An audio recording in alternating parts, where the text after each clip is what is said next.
حضرت عمر فاروق رضی اللہ تعالیٰ عنہ نے جب اسلام قبول کر لیا تو وہ ابو جہل کے گھر تشریف لے گئے۔ ابو جہل نے آپ رضی اللہ تعالیٰ عنہ کو دیکھ کر کہا کہ اے بھانجے، کیسے آئے ہو؟ آپ رضی اللہ تعالیٰ عنہ نے فرمایا، میں تمہیں بتانے کے لیے آیا ہوں کہ میں نے اسلام قبول کر لیا ہے، اور اگر تم نے حضور نبی کریم صلی اللہ علیہ وآلہ وسلم کے بارے میں کچھ غلط کیا یا کہا تو مجھ سے برا کچھ نہ ہوگا۔ ابو جہل نے حضرت عمر فاروق رضی اللہ تعالیٰ عنہ کی بات سنی تو غصے میں آگ بگولا ہو گیا اور آپ رضی اللہ تعالیٰ عنہ کو اول فول بکنے لگا۔ حضرت سیدنا عمر فاروق رضی اللہ تعالیٰ عنہ نے اسلام قبول کرنے کے بعد حضور نبی کریم صلی اللہ علیہ وآلہ وسلم سے عرض کیا کہ یا رسول اللہ، جب ہمارا دین برحق ہے اور مشرکین باطل ہیں تو پھر ہم اس دین کو پوشیدہ رکھ کر کیوں عبادت کرتے ہیں؟ آپ مجھے اجازت دیجیے، رب کعبہ کی قسم جس نے آپ صلی اللہ علیہ وآلہ وسلم کو حق کے ساتھ معبوس فرمایا ہے، اسلام قبول کرنے سے پہلے میں کفریہ مجالس میں بھی اعلانیہ شرکت کرتا تھا۔ اب میں دین اسلام کی محافل کا بھی خوب چرچا کروں گا اور دیکھوں گا کہ کس میں اتنی جرت ہے کہ وہ آپ صلی اللہ علیہ وآلہ وسلم اور صحابہ کرام رضی اللہ تعالیٰ عنہ کی طرف گندی نظروں سے دیکھ سکے۔ حضور نبی کریم صلی اللہ علیہ وآلہ وسلم کی اجازت سے حضرت عمر فاروق رضی اللہ تعالیٰ عنہ خانہ کعبہ تشریف لے گئے اور مشرکین مکہ کو مخاطب کرتے ہوئے فرمایا،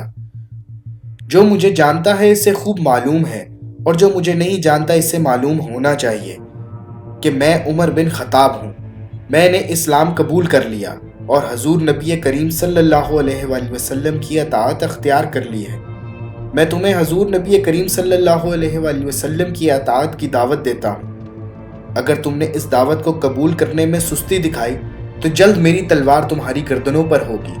پھر آپ رضی اللہ تعالیٰ عنہ نے خانہ کعبہ کا طواف کیا اور بلند آواز سے کلمہ طیبہ کا ورد جاری رکھا۔ حضرت عبداللہ بن مسعود رضی اللہ تعالیٰ عنہ سے مروی ہے، فرماتے ہیں کہ جب حضرت عمر فاروق رضی اللہ تعالیٰ عنہ نے اسلام قبول کیا تو اسلام کھل کر سامنے آنے لگا اور اس کی اعلانیہ دعوت دی جانے لگی۔ ہم خانہ کعبہ کے گرد حلقہ بنا کر بیٹھنا شروع ہو گئے اور خانہ کعبہ کا طواف کرنے لگے اور زیادتی کرنے والوں سے سختی سے پیش آنا بھی شروع ہو گئے۔